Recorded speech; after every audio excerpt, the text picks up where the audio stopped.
Hey everybody, internet's busiest book nerd here, Connor Fantano, and today we are talking about one of my favorite books that I've read so far this year. That is Don't Fear the Reaper by Stephen Graham Jones. This just came out. It was lovely. Clearly, I am biased, and by the thumbnail that you clicked on, you can see that I like slasher horror. If you're familiar with slasher horror, whether that's in sort of the movie space or the book space, you're probably aware of this novel's predecessor, the first book in this trilogy, My Heart is a Chainsaw. Did Stephen Graham Jones follow up My Heart is a Chainsaw with an absolute banger in Don't Fear the Reaper? Spoiler alert, I think he did. If you're familiar with My Heart is a Chainsaw, it's revolving around this girl named Jade Daniels, who is a senior in high school. She comes from a pretty crappy home life. Her dad is abusive, he has awful friends, her mom is just sort of absent from her life, and she copes with everything through her very encyclopedic knowledge of slasher horror movies, which is a pretty weird way to cope with all the terrible things that happen in her life, but it sort of makes sense when you think about it. These slasher villains are sort of taking revenge on the communities around them that have shunned them and made them outcasts. And that's exactly sort of what Jade is made out to be in the community that she lives in, Proof Rock, Idaho, which is especially so because it is undergoing this sort of phase of gentrification where all of these wealthy white people are coming into town, building a new community and sort of marginalizing the Native American population. They think she's the crazy girl, but when things start to sort of replicate this slasher horror that Jade is so obsessed with and knows like the back of her hand, she is the best equipped and begins to, in a sort of meta fashion, predict the plot before your eyes, and you see the slasher unfolding through her eyes while you are equipped with all the knowledge that she has. Now, I've seen other people say this about the book, and I would probably agree that this is a unique case where the sequel can almost operate as a standalone. I think there is enough material in this book that references the first book that you sort of get a decent picture without feeling like you are too much in the dark in terms of the way the exposition operates and sort of introducing, or if in the case that you're reading this after you've already read My Heart is a Chainsaw, reintroducing a lot of the characters that we got to know and sort of picking up where things left off, even though there is a bit of a decent amount of time between the end of book one and the events we're introduced to with book two. And Stephen Graham Jones has talked about how he wrote My Heart is a Chainsaw without really any intention of continuations. One of the many things that I liked about this book is that it sort of pedaled to the metal right away. The pace is unrelenting, as in it doesn't take long to get right into everything you would expect from a slasher. Like, the body count starts pretty early on and you're immediately introduced to that main antagonist. So in the setup, we pick up in December of 2019, the end of My Heart is a Chainsaw. We see Jade sort of taken away from Proof Rock, Idaho, and in Don't Fear the Reaper, she is making her return. She just so happens to be making that return the same day as a notorious serial killer who is passing through the town in a sort of convoy, and due to a severe blizzard, he ends up escaping from that convoy at pretty much the same exact time that Jade makes her return to Proof Rock. And all of a sudden, the slasher that we saw unfold in My Heart is a Chainsaw is not necessarily going to repeat, but sort of take new form with a new killer and a sort of new Jade. And she has sort of left some of her trademark Jadeness behind, including the name Jade. She prefers to be called Jennifer. She doesn't view life through the lens of slasher movies. We know that she is coming up with all this trivia-based knowledge in a split second to rationalize all the things that are going on around her. It seems like she has sort of repressed her past self, as well as the events of book one that she went through with her family, with her community. And then on the other hand, coming into town, like I said, Dark Mill South, who is the serial killer, committing some revenge killings for 38 Native American men who were killed in 1862. And now he's in Proof Rock, Idaho to continue his sort of revenge tour. Now, I'm not going to get into particularly heavy spoilers at this point, but I will be talking about some of the elements of Don't Fear the Reaper that sort of make it what it is. If you've read My Heart is a Chainsaw, you know that between each chapter are the school essay papers that Jade wrote when she was in high school for her history teacher, who would allow her to write about the slasher film history and the slasher film industry instead of writing about normal American history, for instance, for her essays. And we get that perspective again in the second book, but it's from a different person, and sort of that's one of the mysteries you're trying to figure out the whole book is who has sort of taken up Jade's mantle in this town. And not only that, but similar to the way Jade equips herself in the first book with all this slasher-based knowledge that really helps her, all of the characters in town have sort of equipped themselves with that lens in the second book, so it makes you equally as suspicious when things start to get a little bit fishy in Prufrock again, that people are more aware of the way these things work in terms of slashers. That all these people are equipped with this very necessary, important knowledge when it comes to the context of Don't Fear the Reaper. That you're like, oh, this is like a town full of Jades at this point. We don't really know what to think about it. And she's sort of shell-shocked by it, by being like, wow, you all sound like I did 4 years ago. Meanwhile, Jade has repressed all of it and has gotten rid of that way of life. And there's a very satisfying progression throughout the book of her past self slowly creeps out and sort of takes hold of her again as she realizes that all of this is happening again. And meanwhile, this blizzard is going on, and her and the sort of cast of characters that we get to know in the first book have to sort of band up, get the old Jade to come out of the current Jade, and figure out what's going on and stop it all from happening again. It starts to become evident that it's not just Dark Mills South who is committing some of these atrocities, but there are other parties involved. The amount of tension, the suspicion, the red herrings that are thrown out, I love all that. There's also an interesting transformation that has happened throughout the community that makes a lot of logical sense and was a very compelling inclusion. As an incentive for people to keep moving into this community, Prufrock is giving out free tuition to high schoolers who attend Prufrock High School, and this brings in a whole new crowd of people, in addition to all the sort of horror slasher obsessed fans who either want to get a picture of Indian Lake where the Independence Day massacre occurred, or hang out at Jade's house that is completely abandoned at this point. Whatever it might be, there's a whole new crop of people, which creates a lot of new interest and again, some new suspicion when all of these different things start to happen again. Another thing I really like about this is similar to the way that the first book works. I think Stephen Graham Jones pretty well toes the line of sort of not ostracizing too much of the audience that picks up this book that isn't absolutely obsessed with sort of classic slasher horror films. I think there are an abundance of references that will go over people's head at times, but I think that very element goes to show and demonstrate how knowledgeable some of these characters are and how well equipped they are when it comes to dealing with the conflicts of there being a serial killer in this town during a blizzard without any access to outside communities or really helplines. It creates a certain amount of competency within these characters that you are sort of blown away by the amount of knowledge they have, but at the same time, I do understand how maybe somebody who isn't a huge horror nerd, who isn't a huge slasher nerd, might be like, yeah, I have no idea what's going on in this book at all. These people are speaking a different language. So now this is sort of my official spoiler warning. What I've talked about up to this point, I wouldn't really consider like a hardcore spoiler, but what I'll talk about from here on out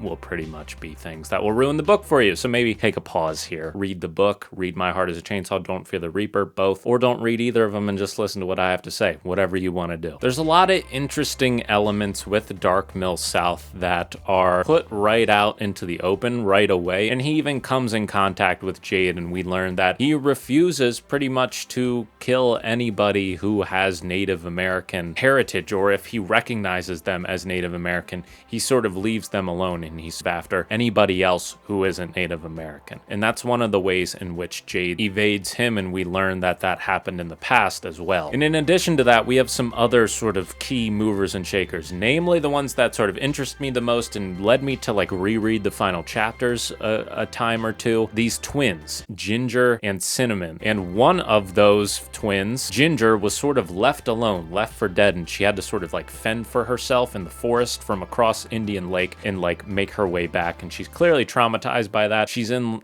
what it sounds like a pseudo psych ward for a very long time in this sort of care facility. They look exactly like one another. And this is one of the things that creates the most suspicion and makes the reader very unsure of like who is doing some of this, because again, there are multiple instances where you are sort of made aware of the fact that it's not just him. There are other people doing this, and they are sort of like prime suspects in our mind for a decent amount of the book. But you don't know who it is, you don't know which twin it is, and yeah, right up to the very end, the different threads that are being sort of intertwined here, and the loose ends that are sort of flopping around, some other red herrings that are meant meant to mislead you sort of in some ways go like directly unanswered, but you can sort of make some conclusions. And we learn that Cinnamon's like main crush in high school was one of the first people killed in the previous book, so suspicion is immediately sort of on her as one of the people who are committing these atrocities around this town, because maybe she's seeking revenge. Her parents are taken from her. She has all these different rumors that are circulating around her in the high school, and it seems like she is out for revenge. But we also learn that there's this short hair element. The person who is writing all of these new slasher papers, sort of the new Jade in town, is this girl named Galatea who is friends with Ginger and Cinnamon. And there's this scene where she sort of finds these wigs, realizes that they are able to sort of impersonate each other. But it wouldn't make sense to go both ways, because Ginger sort of permanently has short hair, so it would make sense for Cinnamon to have short hair sometimes, but then be able to go back to herself after impersonating Ginger sometimes. I arrived at the conclusion that some of these killings were done by Cinnamon, who would put on a wig when she wanted to be herself and sort of take off the wig when she wanted to impersonate her sister Ginger. Let me know if I got that right, because that is the part that I sort of got lost at the most when it came to all these red herrings. This was like a case study in an author using red herrings to mislead you, to throw you off the scent of who was doing all of this. I reached out to multiple people who I knew read this book. I put a question up on multiple sites and I got different answers. Some people thought it was Ginger, but the majority of people thought it was Cinnamon. Cinnamon seems like she's using Dark Mill South as a sort of cover-up, a sort of stalking horse to commit her own revenge killings in this book. There's also some other weird things going on with sort of like a third killer who is this white spirit elk who we find out is like a reincarnation of the former sheriff's daughter who drowned way back in the day. Like, this book gets really crazy out there. There are like very cool, very engaging, very interesting, but there couldn't be more things sort of throwing you off the scent of what is going on. It was weird, it was wacky. I loved so much of this book. Besides that, with Galatea and sort of Jade, the connection they form, I love the little revenge they get on the creepy new history teacher who happens to be like a massive slasher horror fan who is stealing evidence from crime scenes because he has a huge slasher memorabilia collection and is just a